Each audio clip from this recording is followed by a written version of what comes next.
Кворум, политички магазин на радио Слободна Македонија. Добар ден, почитувани слушатели, дозволете ми на почеток на денешната емисија да ви ја честитам новата година и да ви посакам успех на сите полиња. Денеска е 4 јануари 2015 година, време за политичкиот магазин Кворум на брановите на радио Слободна Македонија. Во наредните 50 на минути со вас сум јас, Бојана Димитриевска, уредник и водител на емисијата. Оставивме позади себе турбулентна година, а предвидувањата се дека ќе следи уште една година со важни и големи случувања на политичката сцена во земјава. Избори, кампања, разврски на афери. За сите овие теми разговарам со мојот гостин, новинарот Цветин Чилиманов. Добар ден и добре дојдовте. Добар ден, благодарам за поканата. Чилиманов, како што споменав во најавата, позади себе оставивме една турбулентна година. Во 2016 година не чекаат уште предизвици. Што очекувате вие како долгогодишен новинар, што очекувате да се случи на политичката сцена во земјава? Се најавуваат избори, се очекуваат разврски на афери. Да, дефинитивно 2015-та беше анус хорибилис, ужасна година, можеби најтешка од 2001-та, наваму и со многу слични карактеристики. Нормално сега откако се освестуваме полека од новогодишните прослави, полека се враќаме во нормална колотичина, можеме да само да си посакаме едни на други дека оваа година што доаѓа ќе биде поспокојна, посмирена, попредвидлива, со помалку пресврти и турбуленции за да имаме нека разврска на сето тоа што почна во минатата година. Ова е нубава традиција, нели, почнато што од Љубиша Георгиевски во колумните во Дневник да прави прогнози за годината што доаѓа, освен дека, не знам, фудбалската репрезентација ќе ни биде катастрофа, навистина, мислам дека ништо друго не можеме со сигурност да тврдиме уште од сега, но еве, некои работи се најавени и се очекуваат. Изборите се закажани, јасна е намерата на најголем дел од политичките партии да излезат на тие избори, преку нив да стават крај на 2015 година и процесите што почнаа во неа, јасна е намерата на СДСМ да го избегне тоа ако е возможно воопшто, па да видиме кој ќе биде повешт во таа надмудрување до април. Финалето на оној пржински договор се изборите закажани за 24 април, го споминавте и вие, оној страф на Социјалдемократскиот сојуз од соочување со народот и оние индиректни пораки кои и проопозицијските медиуми, меѓутоа и функционери од оваа партија ги праќаат дека нема да излезат на избори доколку тие не се фер и демократски. Од друга страна, владеачката гарнитура ВМРО-ДПМН и ДУИ врсто стојат се на ставот дека избори мора да има. Дури вчера лидерот на ДП Амин Духтачи порача дека избори мора да има. Што доколку не дојде до избори, што доколку СДСМ не се појави на изборите? Јас мислам дека никаде не пишува дека мора да се појават од никој договор. Значи, нормално е дека ќе побарано е од Македонија да ги воспостави условията кои што се според СДСМ потребни за да изборите да бидат фери и легитимни, и тие добар дел од тие избори се исполнети од реформите во Државната изборна комисија, воведувањето нови правила за прочистување на избирачкиот список, кој што се прилично лабави, ама тоа беше одлука на СДСМ. Значи, и СДСМ од доста работи што ги бара, сами се откажа во текот на преговорите, од анкетната комисија која што функционира, на која што може да добијат одговори на своите прашања, но очигледно нели СДСМ сака нешто повеќе, сака циркус за пред камери, од специјалната обвинителка која што функционира крајно симптоматично, не се прослави овој прв период од нејзиното функционирање, така да, но сепак еве, тоа се сите работи кои што СДСМ ги бараше за да учествува на избори, се разбира, нели, тука и оставката на... Така, од друга страна ја најави оставката дека до 15 јануари, како го оценувате овој чекор, ако СДСМ одбијат да се појават на тие избори, а премиерот си поднесе оставка? Па не, они може да измислат нешто, дури со повлекување на премиерот Груевски по функција на председател на партија и со именување на некој технички премиер кој што ќе води владата. СДСМ пак може да најдат нека причина да откријат, они се махери за барање влак ново јајца. Тоа го видовме во изминатиот период, но нели тоа се ќе биде на нивна штета. Анкетите се тие кои што се, јасно им е дека периодот е краток, не е краток за да се организираат фер избори. Ние претходните избори беа оценети од Јоханес Хан како фер демократски и во извештајот на ОПСА, нели, забелешките се однесуваат на слушнавме, ни рекоа дека имало форми на притисок, не се тоа некои конкретни, цврсти, сериозни забелешки. Дури во последниот извештај за кој што на ОПС, за кој што се фаќаат СДСМ како за влакно, за сламка, давеник за сламка што се фаќа. И во тој извештај вели дека грото од реформите се спроведени, но дека забелишките дека времето е кратко доаѓа од известни соговорници кои што не ги именуваат, ама јасно е кои се јасно дека СДСМ доаѓаат. Така да се укажува на тоа дека изборите може да се организираат фер и демократски, но исто така се укажува на тоа дека нема време СДСМ од корен да видоизмени перцепцијата што огромното множество граѓани има за нив. Тоа е дека се деструктивна партија, водени од криминалец, во раце на најцрните, најопасните, најбескрупулозните удбашки структури што постоела во Република Македонија, која што отворено навева за воведување некој вид на протекторат во Македонија, што никој во Македонија не го сака, која што отворено се поигруваше со емоциите на граѓаните и на меѓуетничките односи во државата. Тоа е сите тоа укажува на дека времето е премногу кратко за нив да они са преку ноќ се претворат во нешто што не се да, измислат нови ликови, промовираат програма, се представат како конструктивна опција, а тоа е начинот во кој што Македонија се победува на избори, како преку конструктивност и преку борба со идеи, барем така било долго време наназад. Така да времето е кратко, ама кратко е за нив, не е кратко за Македонија. Анкетите покажуваат голема разлика, односно огромна предност на ВМРО ДПМН во однос на СДСМ и тука е оној страф од соочувањето со народот, но што доколку еве не се појави СДСМ на изборите, дали со тоа Заев би си потпишал политичка капитулација? Па добро, тоа би било некој нивно бидење у шума, некој нивно, обид да се продолжи кризата со вон институционални мерки преку улица, колку што може подолго да трае. Проблемот за нив е што ќе има други опции кои што ќе учествуваат на тие избори, бидејќи сепак они представуваат одредено гласачко тело, кое што не е доминантно, не е во состојба да одлучува, но е сепак доволно силно да изнедри нека втора, трета, пета опција. Значи, и порано имаат долга традиција на фракционерство, голем дел од проблемите сами си ги имаат наметнато со тие нивни борби кој е поголем лидер, кој е поголем социјалдемократ. Така да не се сомневам дека доколку СДСМ реши да не учествува на избори, некој друг ќе понесе таа плаво-жолтиот дрес и ќе истрча на избори, а колку што знам, според моите контакти пред со меѓународни представници, поентата е дека треба да биде представено тоа гласачко тело, но никаде не велат од кого. Така, меѓутоа Заев се представува во целиот овој изминат период како голем победник, дури и најави дека ќе си поднесе оставка од градоначалничката функција за тоа што ќе биде идниот премиер. Доколку не се појави на избори, верувам дека ќе има огромно разочарување кај онака разочараното членство во Социјалдемократскиот сојуз. Па јас мислам дека они се добро депремирани од најавите од СДСМ, кои што очигледно не се ветувањата дека владата ќе падне за 3 дена, дека земјава ќе се стресе, бомбиве ќе срушат, режимот ќе го струшат, сите тие приказни што ги кажуваш, кога виде дека на митинг успева да изведи, колку што секогаш СДСМ успева да изведи, најава 4000 постојани демонстранти пред владата, се собираат 30 души избркани од дома.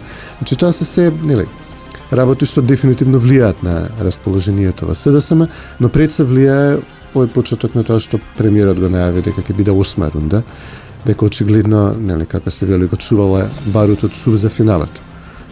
Мешам боксерски и топџиски метафори, но јасно е, разбираат слушателите зашто се нисува. Очигледно е дека ВМРО подготвени влегуваат во финалето на оваа разврска. Не знам, претпоставувам дека дел срекна околност за ВМРО, не срекна за СДСМ, последната афера со овој Чаушев, како се вика. Со фабриката за афери? Да.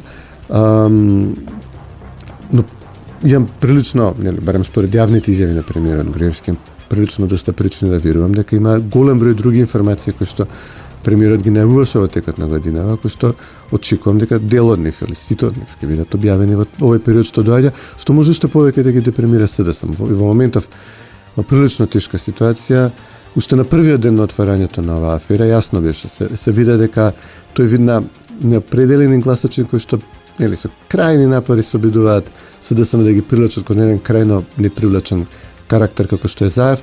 Моментот кога се видат тие фотографии, таму по Бермуди седат у штабот и откако излезе информацијата дека, не знам, добар дел од снимките кои што Заев се колнеше дека ги чува, очигледно се шиткала на Битпазар кода више на кого му треба, кого да уценува повеќе.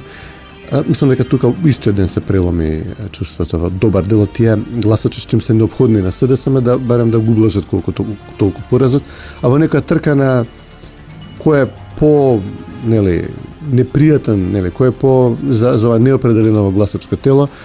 Ако на тоа се претвори трката, очигледно натаму оди, мислам тука СДСМ нема никаква шанса. Справиме кратка пауза и се продолжуваме со разговорот. Кворум со Бојана Димитриевска. Понеделник од 11 до 12 часот на Радио Слободна Македонија.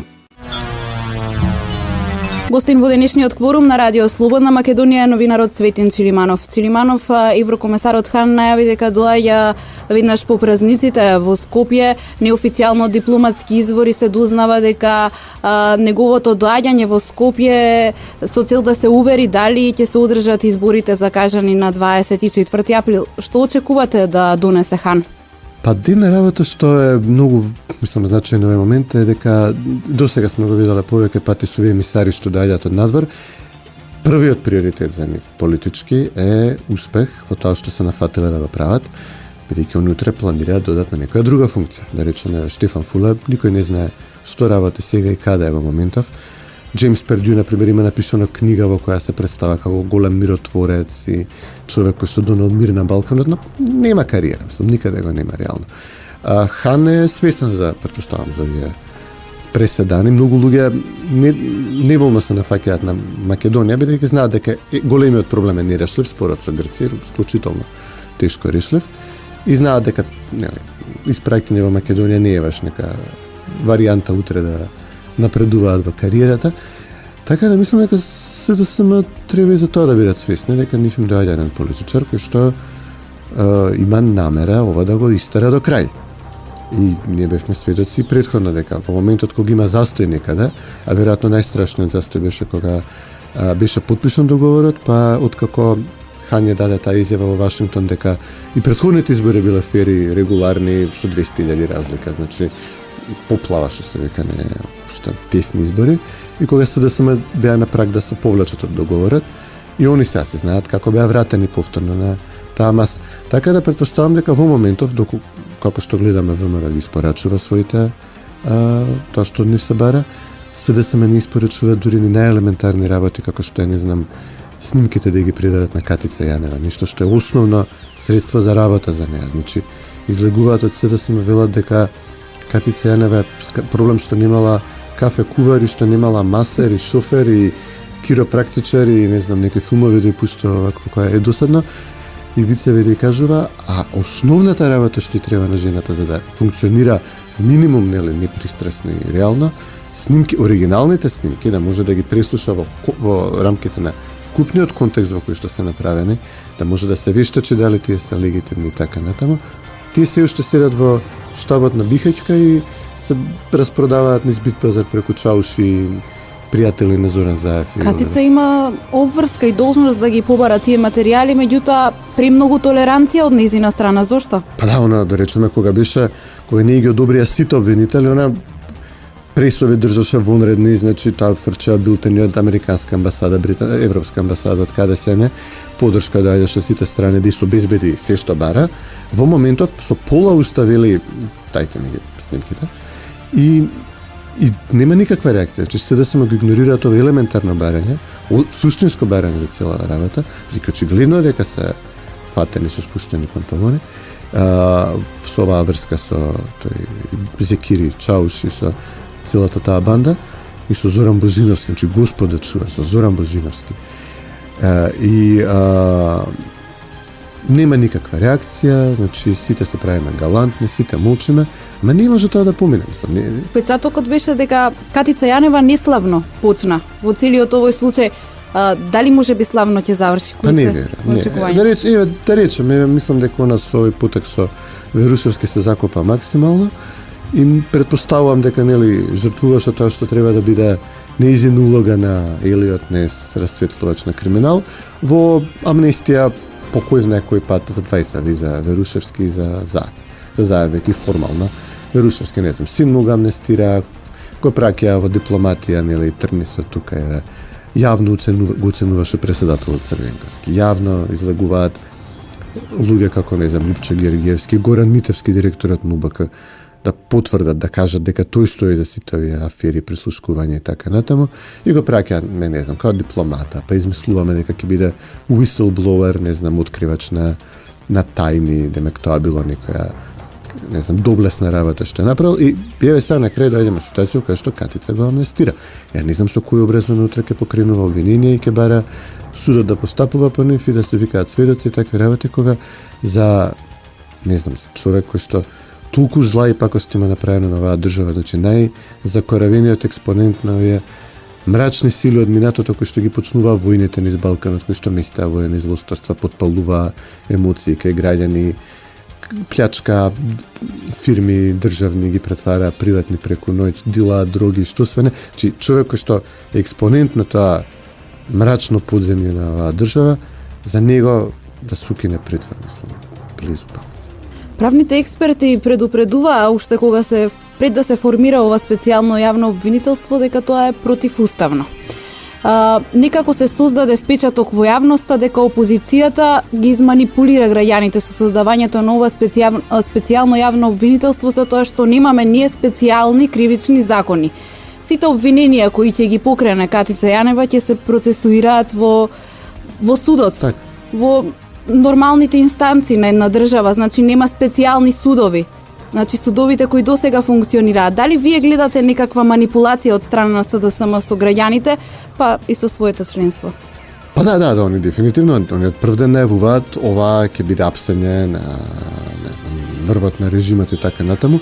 Тоа што ја девалвираат на овој начин, за да го изведат Верушевскиот затвор, за кого што слушавме како, не знам, Заев му купувал кола, го местел да иде во странство, договарал со странски амбасадори тука да го примат како азилант, политички азилант, претпоставам, че сето тоа буквално, значи, сите тие, не знам, 4 милиони буџет, со сите тие помошници, кафе, кувери, шофери и обезбедување, буквално ги прокоцка во први ден, значи, од ова враќање нема. Значи, угледот, кредибилитетот неизина неповратно потрошен. Се одлучи да го ослободи Верушевски од притвор, истиот оној Верушевски кој во своите комуникации со соработниците најавуваше граѓанска војна.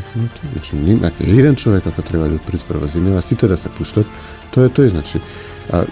Буквално притвор се изрекува доколку си во состојба да уценуваш сведоци, да влијаеш на сведоци. Че збориме за човек кој што перманентно со години наназад, со децении наназад, прислушкувал, добивал информација на нелегален начин, кој знае како и кога све уценувал и за какви политички финансиски цели, и кој што јавно го уценуваше преседател на држава да му го ослободат оној лудакот од син кој што пукаше низ цело Скопје. И тоа помина. Значи, тој не може по никој основ да биде ни свиркач, она whistleblower што се вика, ни жртва на режим. Тоа е тотално, че буквално на првиот покрупен чекор што требаше да направи се сопна, ги испокрши двете нозе Јанева и ова остатокот од овој процес може само како фарса да се прифаќа на зафрканција. Не гледам како озбилно би можело да се третира во една. Правиме уште една пауза и продолжуваме со аферите кои ја одбележаа 2015-та. Кворум со Бојана Димитриевска. Понеделник од 11 до 12 часот на Радио Слободна Македонија. Повторно сме назад во студиото. Мој денешен гостин е новинарот Цветин Чилиманов.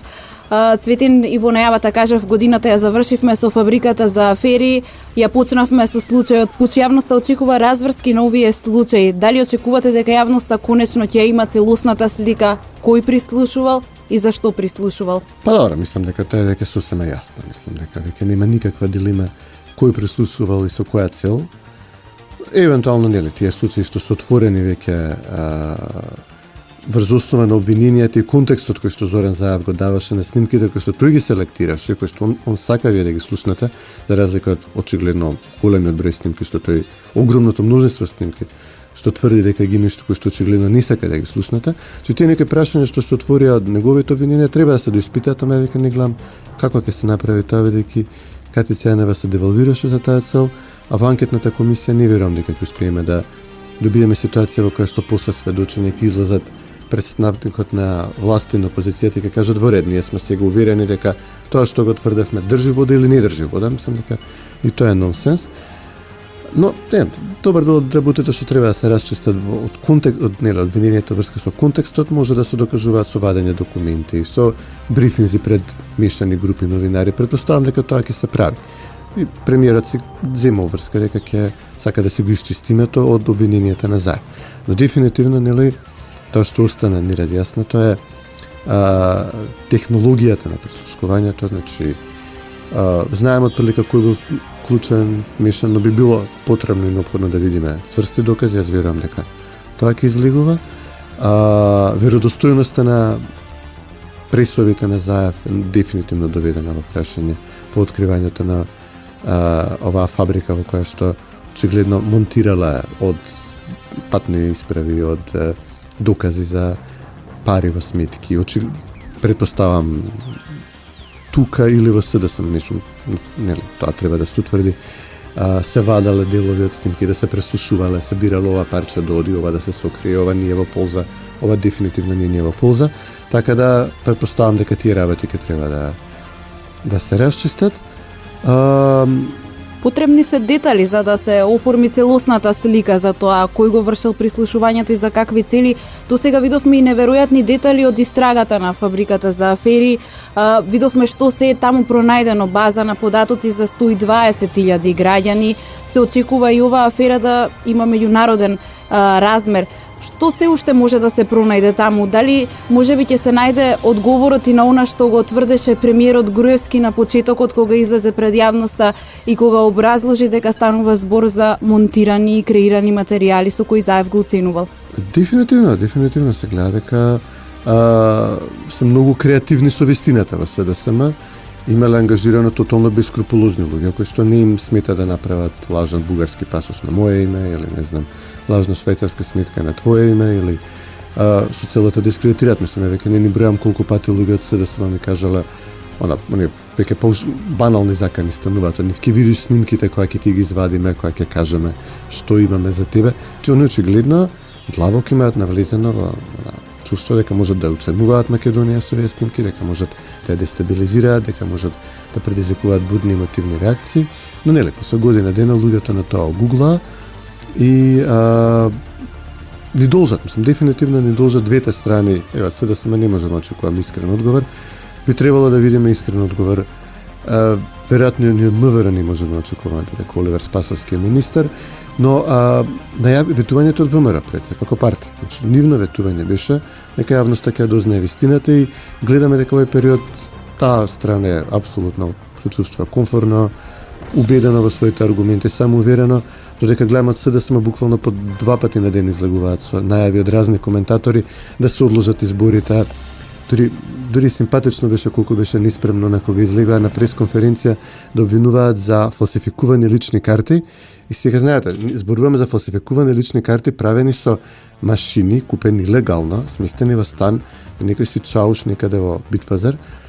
Они зборуваат за лични карти кои што се создадени направени издадени од МВР, смешно малку на број, на луѓе кои што се државјани, значи имаат право да извадат лични документи од Македонија за гласање. Оливер Спасовски тврди дека ги немале сите потребни документи. Па сега не можеш да му веруваш дека ги нема. Од кај се па да верува човек дека кога веќе се подготвени да соработуваат со луѓе што прават од нула лажна лична карта, лажен пасош, турски, бугарски, сириски, кој знае какви свенен, да не изборам македонски, кој се треба да верува на него дека не пратиле некого во архивата на МВР да повлечат, и доколку била документацијата комплетна, да повлечат некои документи и да кажат, видете ги фатив. Мислам, дури 5 дена смислува одговор на афера, 5 дена молча, секој ден губеа подршка од овие по-неутрални, што не толку вовлечени во нивните интриги и коментатори во јавноста, и на крај излегува се на таква смешна одбрана, дури беше да се смее човек или да плаче додека ги гледаше.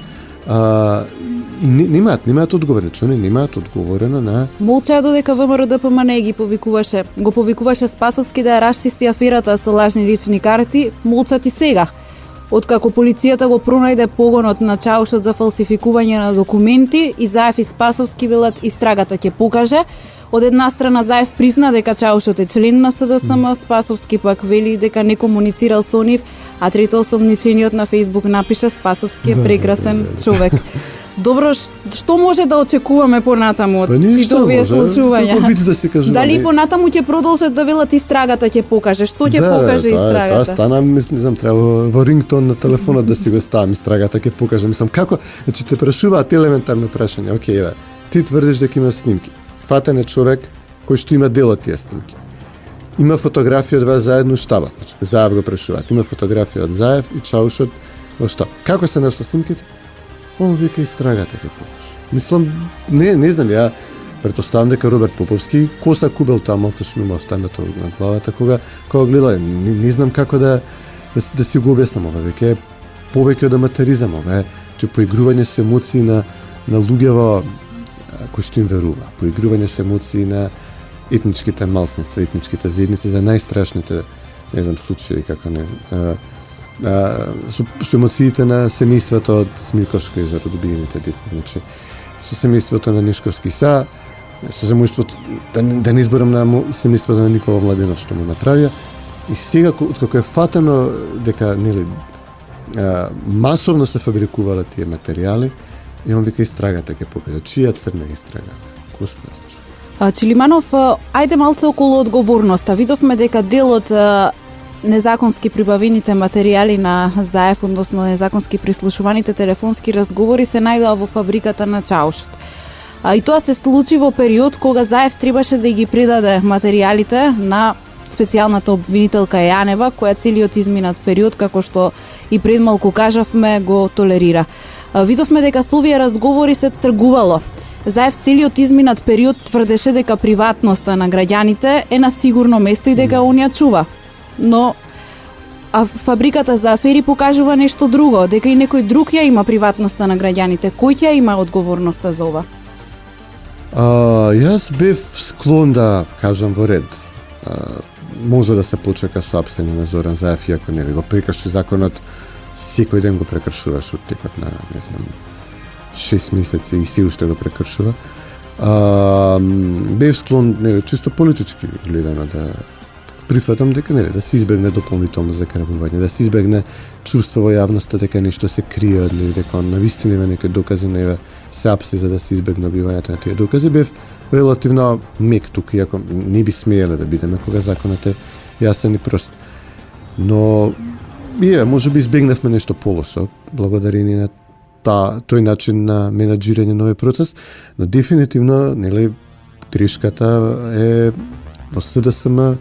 Значи, тие дефинитивно требаше да бидат приведени, буквално на првиот ден кога тоа го не е. Јасно е дека од интимата деловни информации на бизнисмени, на новинари, на политичари, предпоставам дека елитата на општеството се тие што ги снимала и ги уценувала, им се заканувале, кој знае што друго. Значи, сето тоа е во рацете на... Не верам дека Заев е доволно интелигентен и способен да го води тоа, во рацете на еден круг на поранешни министри за внатрешни шпиони, разузнавачи, сумњиви типови со кои што он се има обкружено, и дефинитивно, значи, не е доволно само Заев да оди во затвор, потребно е санкции да има за сите што учествувале во чување на овој материјал, манипулирање со него, за уцени, за закани. Мора да профункционира тој дел од работата на КТЦ Јанева, треба да прави така да нема некои големи очекувања, но делот Пуч мора масовно, целосно да се истражи, за да можеме да бидеме свесни дека во државава нема групација на луѓе кои што очигледно безбедноста на земјата ништо не им значи, економскиот прогрес ништо не им значи, стабилноста на меѓуетничките односи ништо не им значи, во нивната гола борба за власт, подготвени се буквално родена мајка да ја снимаат, да ја прислушкуваат и да се откажат од неа. Така да не знам, не можеме да очекуваме од Јанева тоа да го прави, но тја останува пред се мора да очекувам дека ВМРО нивната најава, нивното ветување дека до крај ќе се обелодени се и дека можеби тоа ќе биде некој импулс до специјалното обвинителство или општото обвинителство да постапи, дека нели под јавен притисок дека ќе мора да се постапи. Одиме со уште еден рекламен блок, а потоа го слушате завршниот дел од разговорот со Светин Чилиманов. Кворум со Бојана Димитриевска. Понеделник од 11 до 12 часот на Радио Слободна Македонија. Гостин во денешниот кворум на Радио Слободна Македонија е новинарот Светин Чилиманов. Чилиманов, изминатата 2015 година јавноста како да живееше во страф од закани, луѓето како да се плашеа да разговараат на телефон. Со полно право. Така, имаше некоја тензија. Дали во 2016 година можеме да очекуваме релаксирање на односите или можно е продлабочување на кризата? Па зависи нели од осма рунда, зависи од да речеме последниот бран објави информации во кои што би требало да ни биде појасен целата оваа компрометација и се разбира зависи од одзивот на изборите и од начинот на гласење. Значи, мислам дека само со сите нели забелешки кои што сите ги имаме кон власта, кон ова или она што го прават, мислам дека сепак нели прашањето ми е друго, веќе ние не решаваме меѓу политички опции, ние решаваме меѓу дестабилизација и институционално функционирање во рамки на стабилна држава. Така, изборите закажани на 24 април им отворија работа на рейтинг агенциите, постојано се мереше јавното мислење.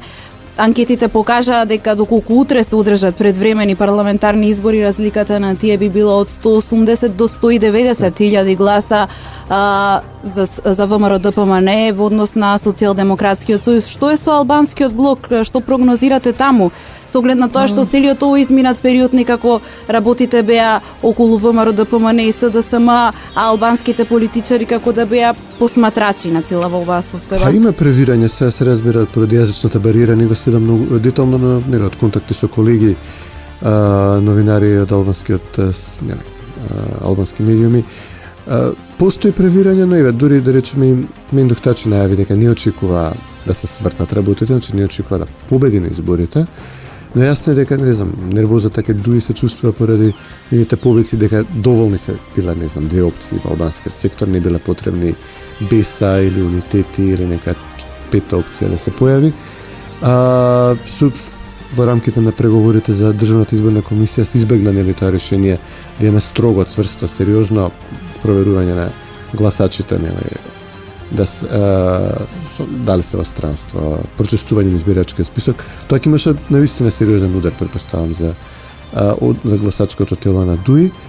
Нема да има таква ситуација, че не се соочуваат со тотален пораз, тотален распад, но јасно е дека ќе има некакво одливање кај новоформираните партии, кои што не мора да усвојат пратеници, но нели може да направат штета за ДУИ. Но мислам дека нели дури фасцинатно е да се гледа како и албанските партии си имаат построено во овој табор кој што зборува за институционално действување, за почитување на тоа што е потпишано и договорено, за враќање на ова уличарско, шпиунско, удбашко функционирање на СДСМ во рамките на собранието, во рамките на судовите, во рамките на преварат со идеја, не со уцени, не со закани, не со подметнување и со фалсификати. Така да СДСМ се навистина осамени во моментов и понудата пред сите граѓани во моментов, имајќи еден си албанци многу проста. Нормализација на односите, деескалација на тензиите или повторно некои рунди на улици, мајдани, шатори, кампови, протести, подметнувања, меѓуетнички тензии, не ве боже, нели, тоа што се случи во Куманово. Така да, тука, нели, анкетите покажуваат дека како и да се граѓаните определени на СДСМ или за ВМРО, има една наистина сериозно чувство на одбивност кон нови избори, одбивност кон кризата генерално, че луѓето наставно не се навикнати да живеат во вакви услови и никој не може да им замери за тоа. Значи, нема тивкото мнозинство граѓани во земјава кои што имаат работа, имаат семејство, имаат деца за кои што се грижат, имаат бизнис, нива, се вработени некаде, нешто прават, нешто работат. Тие граѓани апсолутно, значи, ова што се случуваше во 2015 година не им одговара. Јас мислам дека тоа е главниот двигател на изборите, колку да му е некој симпатичен политички или програмата и така натаму, буквално мислам дека се гласа меѓу хаос и ред, поредок и нормализација на работите. Според очекувањата и предвидувањата за кои зборувавме во денешната емисија, значи дека новинарите ќе имаат доста работа во оваа 2016 година. Тука е и крајот на денешната емисија. Јас ви благодарам за гостувањето. Благодарам за поканата. Вам, почитувани слушатели, ви благодарам на вниманието. Ви посакувам среќни божиќни празници, да донесат мир и спокој во вашите домови. Се слушаме повторно за 7 дена. Денеска е 4 јануари 2016 година. Се извинувам, се уште сум една година назад.